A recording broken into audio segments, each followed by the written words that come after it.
Ways for me to make my determination is to watch how individuals respond when conflict or differentness comes along.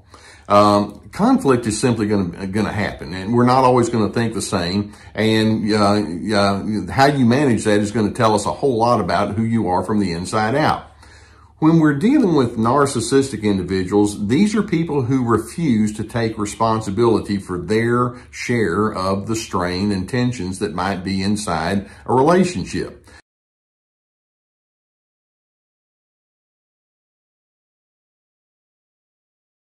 Whenever there is that strain and difficulty, they look for someone else to blame, and that's where you come in. They're too entitled, and they're not insightful enough. They're not honest enough about who they are to be the kind of person that says, yeah, let's collaborate. Let's figure out how you and I can work this out in a clean kind of way. Instead, what they want to do is they want you to walk away feeling unsure about who you are. They have in their mind that you're damaged and you're problematic. So this sets them up to approach you with a game that I refer to as the provoke, then accuse game. Does that sound very familiar? I'm going to give you some illustrations of some things that people have spoken to me about, and this kind of gives you an idea of what this provoke, then accuse game is all about. See if these sound very familiar to you. One person says, my sister is a master liar who's constantly creating arguments inside the family, and when someone calls her out on her bad attitude, then she'll turn it around and say, I'm sick of the ways that you judge me. So she's dishonest and very difficult, but you're the problem because you're being judgmental. That's the provoke, then the accuse.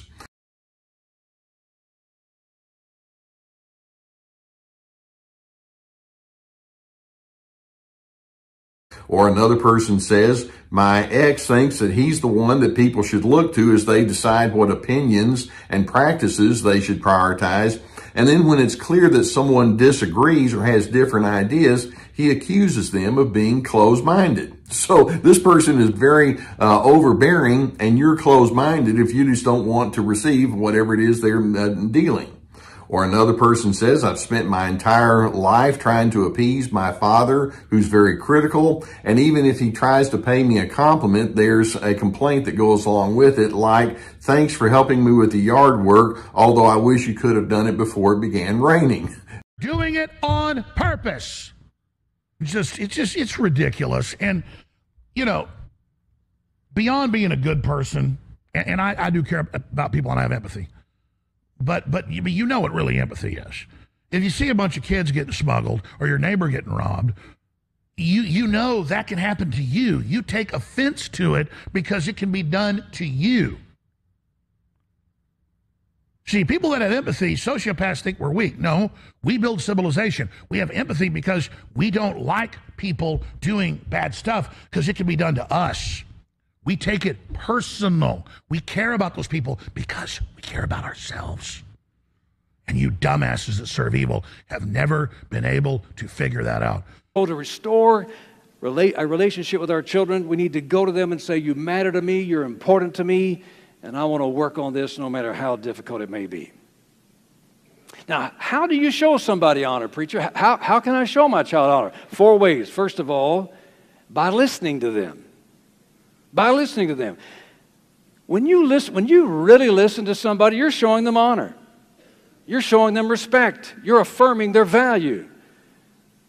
Actually look your child in the face and you listen to what they have to say. It sends this message to their heart. You matter to me. You're important to me. You're valuable to me. I'm giving you my full attention right now. You're giving them a gift of honor when you listen to them. And then secondly, by validating their feelings. By validating their feelings. We think that some of the things our children express to us, listen, are silly and unimportant. And we have the tendency to blow this whole thing because we rush in wanting to fix it right away. Don't demand that your kids, don't try to work your kids to where they just become clones of you. Let them be the unique creature that God intended for them to be. Let each child, let God do in each child what he wants to do. So we need to, if there is a problem in your home, if there is conflict, you need to listen to them. You need to validate their feelings. You need to seek to understand. And then number 4, by accepting them. Now this requires humility for us parents, because most parents don't like to admit they need help. But if you accept what he's giving, then you can move him to what you really need from him. But if you reject what he's giving, he'll quit. You emasculate him. All human beings need to feel needed, men more so than women, because men can't seem to justify their own existence. So unless they're needed, useful, productive, making a difference, they can't tolerate their own being. One of the quickest and easiest ways to determine if an individual has a strong bent toward narcissism is to notice how they can be very unable or unwilling to receive input. In other words, narcissists have such a strong need to be correct. They have such a strong need to have the final word in any kind of dispute that they're very prone to binary thinking. They have to be right. They cannot be wrong. And if you're not on the same side as them, that means you're defective. It's very much an all or nothing approach toward relationship. Now, it's interesting to put this into the context of how we all develop in our earlier years, and then how some people do and some people don't progress beyond the early development stages. When you're a small child, being right or knowing what correctness is, knowing what the rules are, is a very natural part of learning how to engage well with the world. You have a right way to manage studies, for example. When you take a test, there's a correct answer, there's an incorrect answer. There are certain ways that you're supposed to manage yourself when you're with your friends or with your families. You know, you're not supposed to hit your sister, etc. Or there are certain ways that you're supposed to manage yourself in social settings, etc. And so little kids need to understand that there's a concreteness that they need to have a respect for. But then as we go deeper into personal development, into the adolescent years and in the early adult years, that's when we go beyond just hard black and white, right and wrong thinking, and we begin to pick up on abstractions. Sometimes what is right for me may not necessarily be right for you. What makes sense to me may not necessarily make sense to someone else. And so we make room for nuance, and we realize that there are many factors that go into the making of a person being what they are. Narcissists tend not to do that. You've heard me say before that they tend to be caught up in pre-adolescent thinking. They are so stuck in having to say, here's the right answer, this is the correct way, and if you don't do it, you're going to get in trouble, just like an 8-year-old would think. That's what they bring to the equation. Now, I wanted to see if we can put this on a practical application. How many of you, for example, have heard somebody say something like, oh, I just don't believe in divorce? Well, you know, being a therapist, that's something I had to deal with quite a bit. Sometimes people were at a situation in a marriage where it was untenable, and like it or not, sometimes divorce would happen, and you learn how to flow with it and make the best of a situation. Narcissists would be more accurate to say, I find it to be uncomfortable. Okay, a lot of people find that to be uncomfortable. It's like, nope, black and white, this or that. Or the same thing, for example, in politics. There's a certain way you need to vote. There's a certain thing that's correct, and there's a certain thing that's incorrect, and there's no exceptions to the rule. Well, actually, there can be a lot of truth or insight or wisdom on any side of an argument in most cases. And we want to make sure that we respect the fact that other people don't think the same as us. Or it can be inside the way that you do your work. There's a certain way we have to do things around here, no exceptions. When in fact there can be times when you need to take a look at some of the unusual circumstances that would be there. Or it can be something as simple as, here's how we're going to handle family gatherings. You know, there's always that one person in the group that says, well, here's how it all has to be. Or it tells us how we were created. So it must be relevant. It must be necessary or useful to know how we were created, which is why we're told. So what are we told? We are told that man was created from dust, and the woman was created from the man. Or in simple terms, the man was created out of nothing, and the woman was created out of a living human being. It seems like that makes a huge difference. Because your origins, where you come from, has a huge influence on your personality, your psyche. So, getting right to the point, the male psyche has a memory of having been nothing, which a woman's psyche does not have.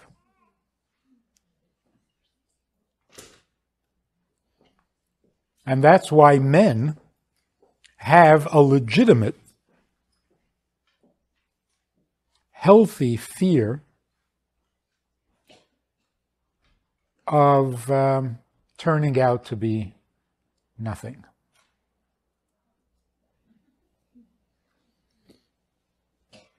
So if a man is treated like he's nothing, he could actually become a nothing.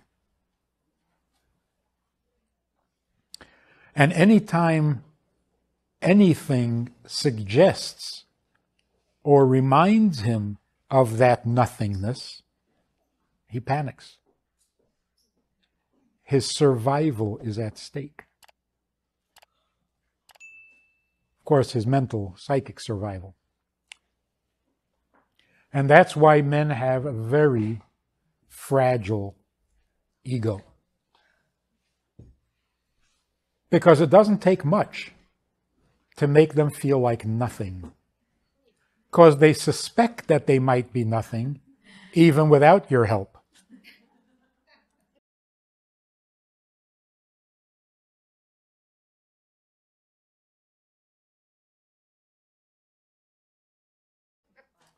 Everybody knows the story about the man who came to Hillel and said, "Teach me the whole Torah while I stand on one foot." And Hillel said to him, "What is hateful to you, do not do to others." Now let me tell you the rest of that story. Hillel was not giving him a vague, open-ended message that needs to be interpreted. What is hateful to you, don't do to others. You hate chocolate? Don't let anybody eat chocolate. That's not what it means. In Hebrew, when it says, what is hateful, it's not a question.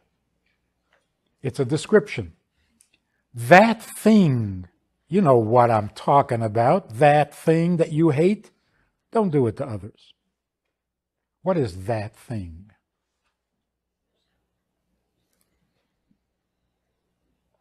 The thing that everyone hates is to be reminded that you're nothing.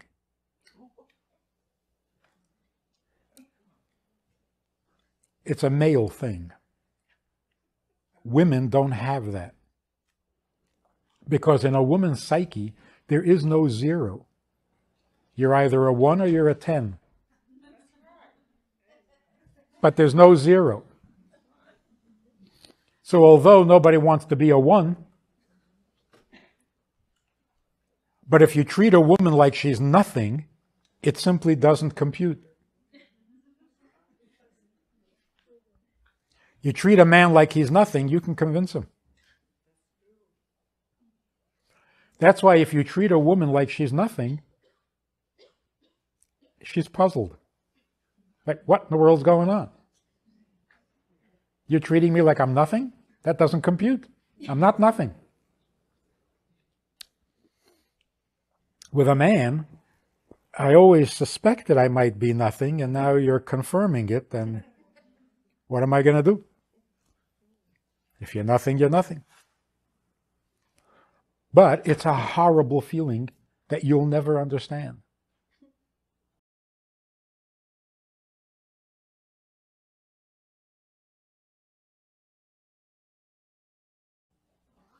Being a zero is total annihilation. It's not an insult.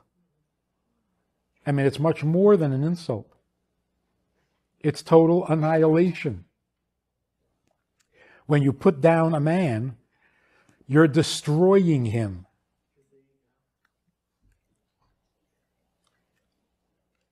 That's why men are so sensitive to criticism. Because every criticism reminds them of the ultimate criticism. So you say to a guy, you know, you're not so tall. So, okay, here goes. I know where this is leading. You start with not so tall, not so smart, not so important, not so necessary. You mean I'm nothing. I hate that. So no, I just said you weren't tall.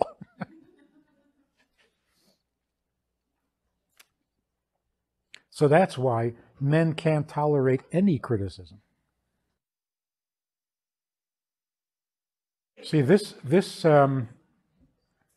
suspicion that men live with haunts them.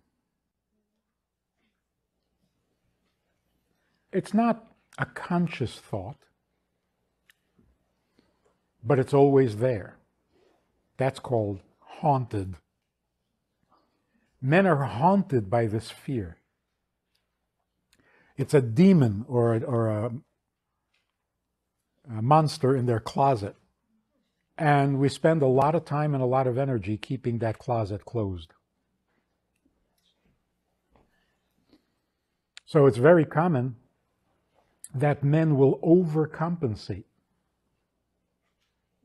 to keep that door closed. So the whole macho thing and the whole bravado thing, it's basically to hide the fact that we're not less than you think we are, but that we're actually nothing at all.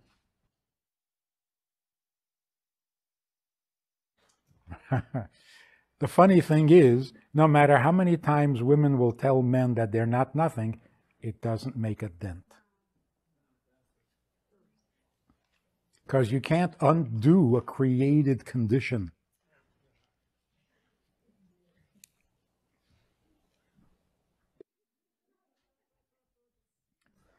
See, that's why men have this thing. We have this obsession, this fascination with anything that goes from 0 to 60. Or 0 to 30. 20? As long as it goes from 0 to something, that's for us. So a boy comes home from school and says, everybody hates me and everybody's picking on me. That's very different than if your daughter comes home and says, nobody loves me. Because when your daughter comes home and says, nobody loves me, she's like wondering how come. When your son comes home and says, nobody loves me, he knows why.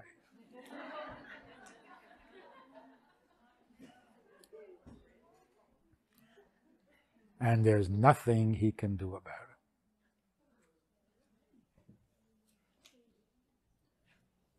The proof that all of this is true, if you need any proof,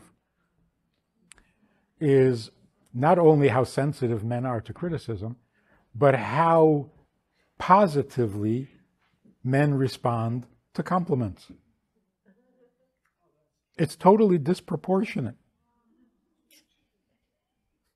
You give a man a compliment, you've made his year. Even though it's not much of a compliment. Can't describe problems that they may have. Instead, they just simply assess blame. They're blame shifters. Now, this being the case, then we can say that there are certain things that they're hoping they can accomplish with you, and I'm hoping that you can be onto their motives, because if you see it for what it is, then I'm hoping it can give you a certain objectivity. Narcissists, when they play this provoke then accuse game, they're hoping to find dominance over you. They're looking for anything that about you that they can focus on that says you are someone who really is a troubled person.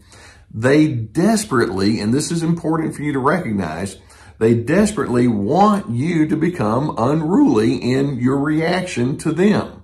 They like it when you have dysregulated anger. And so like these illustrations I just read to you, as they set the scenario up, and then if you don't respond well, they'll come back and say, there you go. And if you get really angry and say, why are you doing all of this? It's like, ooh, I just won. And that's how they think. So they love to be that person that provokes. They also want you to feel very defensive. They like it when you seem to be a little bit guarded and careful and closed in the way that you engage with them. It's like, well, you certainly seem to have a lot of problems. I don't know what you're trying to hide over there, but you're definitely not in a healthy place there. And so that gives them pleasure. They want you to cease having your own separate preferences or viewpoints. And then if that's not going to be the case, at the very least, they want you to feel like you can't get through to them. And so you just suppress. They like it when that happens, because in their own tormented kind of way, they think, well, that means I'm a winner. Go figure. Now, like I say, they're blame shifters. They can't take responsibility for who they are. Let's underscore certain truths about who they are and what they bring to the equation when they feel the need or the legitimacy to approach you in this provocative kind of way. Narcissists themselves are trapped inside their own anger, and they're trapped inside their own defenses. They don't know what to do with their emotions. They have an ineptitude that they carry around on the inside. But instead of saying that, it's like, well, but if I can make you look even more inept than me, then that means that I can just invalidate you. So they desperately want you to have a poor reaction to them, which is why they go into that accusing. It's kind of like they have a stick and they're poking you in the ribs. And then when you respond back in a poor kind of way, they say, look at you. You're always yelling at me about something. And that's the provoking thing. Then if you respond poorly, then that puts them on the high end of the equation. It's in the narcissist's vested interest to frame you as being a troubled person, because when they succeed in trying to make that look to be the case, then that gives them permission to think, see, this is why I have to be in control. You don't build a car if you don't want anything. You certainly don't build a universe if you don't want anything.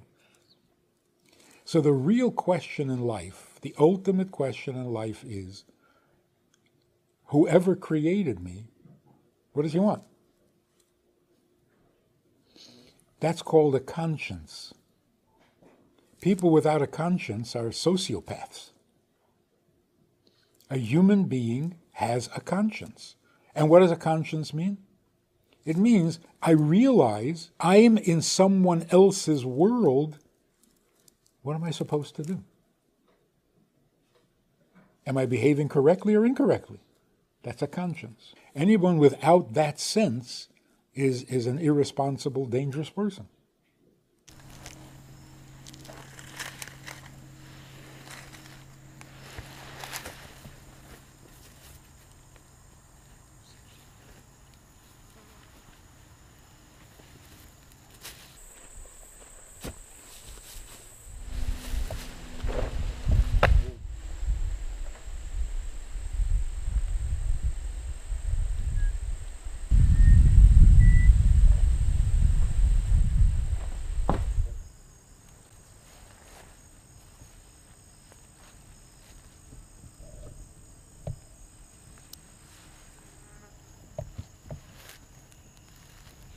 The reason why I can take these risks is because I know my horse. Well, Standfast and I have been working together for about 8 years now, but it wasn't always this way. When I got Standfast, he was very afraid of me, and like he would shiver and shake because he was so afraid of me. And if he would be in a round pen, he would get as far away from me as he could, and he didn't trust me. He was so afraid. And over the years of working together, he's come to trust me, and I've come to trust him. But there was one thing at first that was keeping us from being able to work together with each other. And that one thing was trust. You can't really trust someone without first knowing them. And you know, that kind of, this relationship that I have with my horse, in order for us to work together, we have to be able to trust one another. We have to know one another.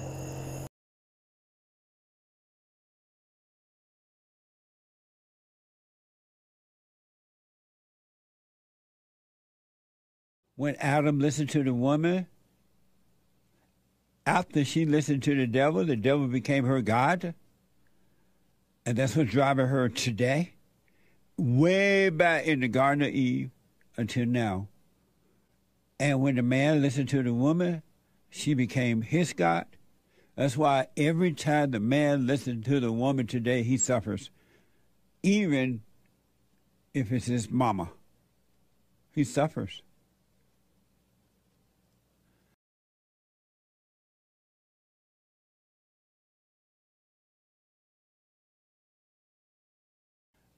Men, it's Men History Month, Happy Men History.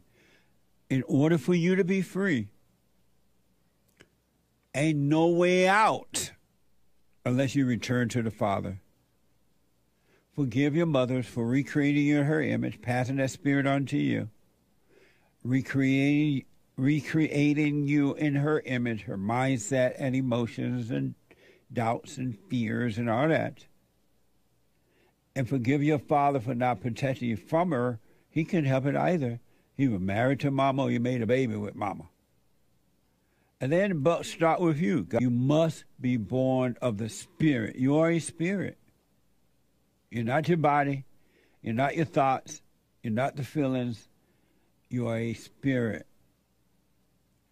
And if ever the world needed the Spirit of God through the man, men are the light of the world, salt of the earth. When the man light goes out, it becomes dark. And that's what we have in our country today, darkness. And men, you're hated by your mama, your grandmama, every female and and female-minded men, because you represent God. And evil in them hate the image of God.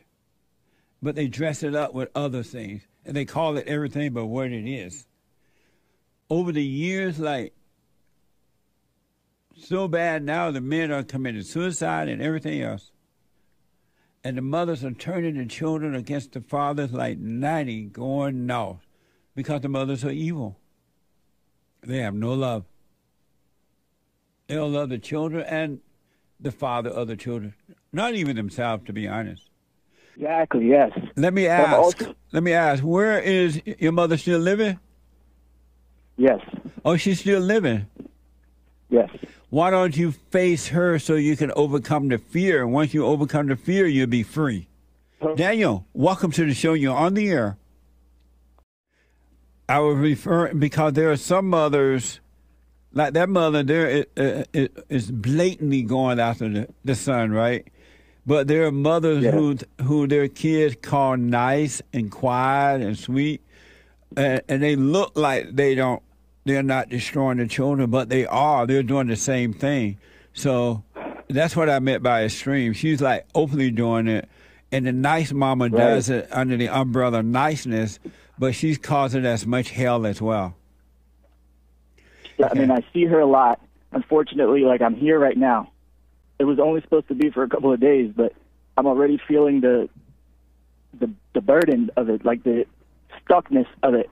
And it seems like everything I do fails. Yeah. And it's all about these emotions. Yeah. It's the emotions. And so it's like first thing in the morning, I get hit with emotions, and it's like debilitating. It's crazy. Look, Daniel, go and but you got to face your mother so you don't feel stuck with her, and you can either be around her and be fine, or not around her and be fine.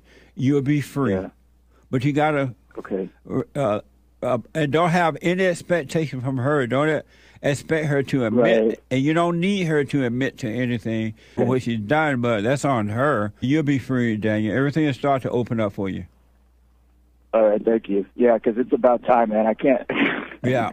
Can't waste another any minute. Absolutely. And whatever she does is on her. It has nothing to do with you. Yeah, she does pull you into this thing, and it's like. Don't argue with her. Never argue with the devil. Right. Okay. Yeah. Let me know how it goes, didn't- Daniel. All right, thank you. Thank you so much. That's the way they attack you. It's an attack vector. You just named it. As soon as they want to get rid of you, they will try and accuse you of it, slanders your name, which makes the process itself a punishment. It doesn't matter if you're found innocent at the end of it because they've slandered you for years anyway.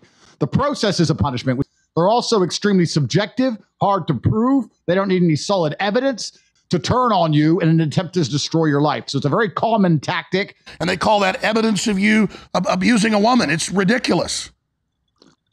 It is ridiculous, and it's just weaponized virtue.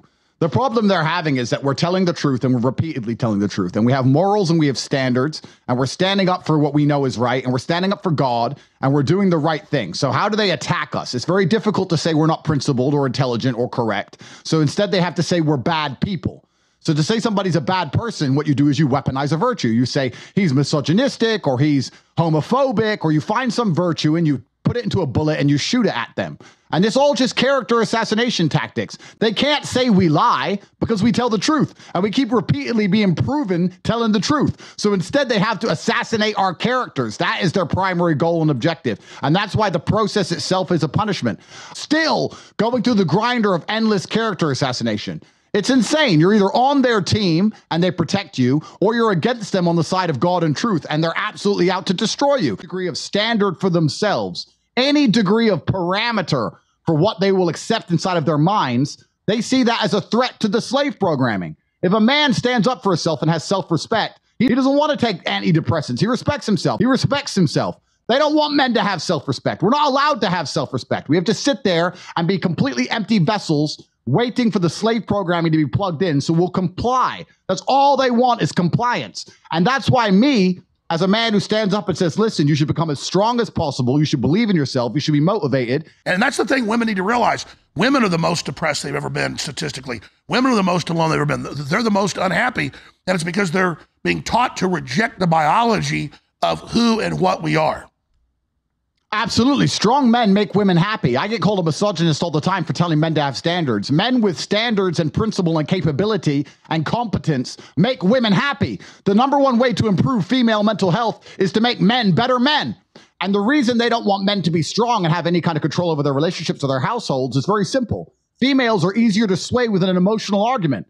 If you have a bunch of households which are run by women and the woman is in charge, and then the woman is going to sit and watch an emotional argument, propaganda, which is all that the MSM use. They can't use logical arguments, so they use emotional ones.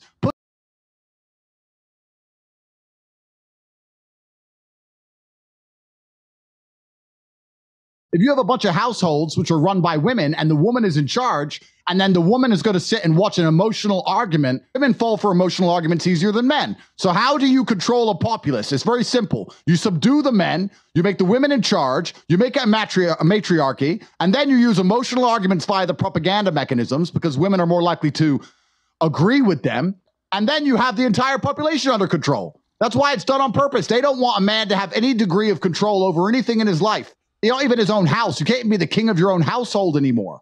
And it's making women miserable. It's making men miserable. It makes the entire populace miserable. And there's another thing I want people to understand. Misery is also a very key component to their slave agenda. Because when you're truly miserable, you are selfish. You don't care about anything that happens outside of yourself. People say that you and I perhaps were angry people. But I'll tell you something. We're positive people because we care. We care about what happens to our country. We care about what happens to our cities. We care about what happens to the future for our children. When you're truly miserable and truly sad, you're self-obsessed. You don't care about anything but yourself. They want us all miserable on antidepressants, eating the bugs, watching the TV shows. Because then when something happens down the street that's not supposed to happen, we don't care. Oh, yeah, well, the store down the street got robbed. And What's your son's first name that told you about the show? Brian. How old is he? He is 22. Have you apologized to him for turning him away from his father? You know, that raises a good point. I don't think that you can turn anybody unless they want to be turned. So if he was a kid, he couldn't help it. You did it when he didn't realize what was going on. Have you apologized for that? Apologies for maybe I could have been a better parent, just like a lot of parents. Have you apologized for turning him away from his father? No, there's no need to do that. Why not? If you love him, you would apologize for turning him away from his father. But, and the reason why I say that, apologies are important, don't get me wrong. Reference is important. But it's like apologizing for something that's not necessary. That is very necessary, unless he understands that he needs to forgive you because you won't admit that you're wrong. He needs to forgive you and return to his father. He might be old enough now to understand that. But if you have any decency in you at all, you would, especially calling yourself a Christian, you would apologize for turning him against his father, because when you turn him away from his father, you turn him away from God, and now you're pretending to be a Christian. What the? No. Anyway, I will always be a Christian, and that's why Jesus died on the cross. So that apologize for running your husband away from his family, and apologize to your children for turning them away from your father. You got to walk on water, Holly. But otherwise, you just quote scriptures with no understanding. Control. But what does control? I mean, why would a woman want to control a man?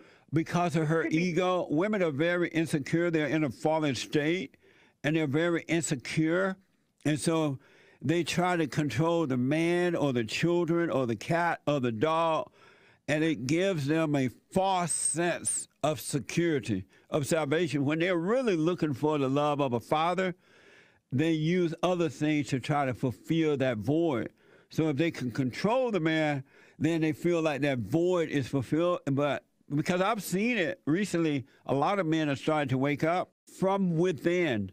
Once you're born, once you overcome the spirit of the mother, so you're born of the flesh of the mother, so you're of the flesh, right? Then you must be born. Women are made in God's image too. I'm sorry? Women are also made in God's image. No, they're not. No, women are not made in God's image. They are made in the man's image. They came from the man. But what I'm telling you is that when they love the man, they love their earthly father, then through him they love God. And they can have the same peace that the men have when they return to the father. But they got to love the man, the fathers first. They got in order to have that. But women are created in the image of man, not the image of the woman. That's why women are subject to men. And that spirit in them, which comes from below, is fighting to resist being subject to the man, because if they do, they're going to become daughters of God. And Satan doesn't want that to happen. You know, you get into arguments or what have you, but yes, of course, I told her I forgive her. You went to your mother and said, I'm sorry for hating you for being such a bitch? No, I would never say that. Why not? Because my mother is not that. Yes, she is. Why do you think she controls you? Only a bitch would want to control someone. Well, I know. You know, that's a terrible. When I say people who want to control other people for whatever reason. Why do you think your mother want to control you? You can't even get away from her. Well, I think the question at hand is others, as long as they live, they're always going to give advice, and whether. But they give the wrong advice. Mothers don't have the right advice. It only puts you in hell. It doesn't bring you to heaven.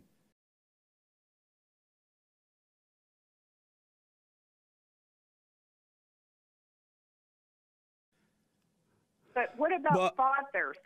So fathers give advice too, and sometimes children don't always agree with that advice, but you forgive your father too. You know, Dad, I'm sorry I got mad at you. But the only kids that would not listen to their fathers have been turned away from their fathers by their mothers. And so they have their mother's mindset about their fathers. Children love their fathers and fathers love their children, but the mothers turn them away from the father. And so they would treat the father the same way the mother treat the father, thinking that it's their feeling, because mothers play victim and she make the kids feel sorry for her. But why do you think your mother, you can't get away from your mother? You need to you're just like your mother. Your mother's involved. We'll get to that later. But you need to apologize to your husband for running him off by being so difficult, judging him, pretending you were better. He could never do it right for you, turning his children away from him. Once you need to apologize to him for that so that your children can get better as well. My stepfather was alive. She was just like you, a holy woman, but she had the hell in her. You know, we live in a world today where a lot of people are confused about certain things that, like you say, with good and evil, what have you. There is good and evil out there. It's out there inside of people. It's not like out there by itself. It's out there inside of people. You got to get away from your mama. Your mama is not going to let you go. She's in an ego trip, and she needs to control you so she can feel good about herself. Just see, you need to forgive her. Because if you try to discuss things with her, she's going to pull you in and make you feel guilty. She's not a good lady at all. She's a wicked woman. And God didn't have it set up for you to discuss things with her. I'm telling you, if you sit and discuss things with her, you're going to leave out of worse than you were when you went in. Because her wickedness is greater than yours right now, and she knows how to control you, manipulate you. But remember, Jesse, all women aren't cut from the same cloth. But your mother, but they are evil, and evil is evil is evil. You have some that are worse than others, of course, but evil is evil. In your soul, that this is something that you need to address, and you've been doing this apparently for a very long time. So I say when God has a hand on people's lives, he'll correct them when he needs to correct them, or he'll direct them the way he needs to direct them. And I think your advice, in many instances, is right on, spot on. It's amazing. It's almost it's incredible how you can come up with such foresight. Right now, you don't believe in God. You believe about God. That's why you have no peace. You believe about him, but you don't believe in him. You know, the problem today is that many people, they may know about their Heavenly Father, but they don't really know him for who he truly is.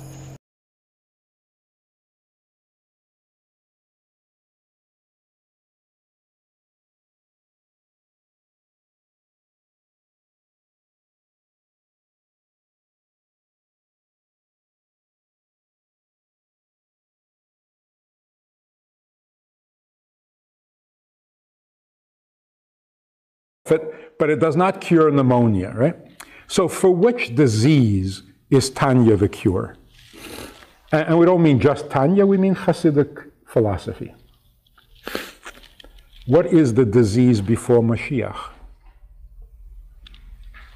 It's not pneumonia. It's not tuberculosis. It's not even cancer. The disease prior to Mashiach is narcissism. We are so addicted to ourselves that we're killing ourselves. Now, most people would say narcissism means selfish. No. A selfish person does what is best for himself. A narcissist does not. The narcissist will kill himself over nothing.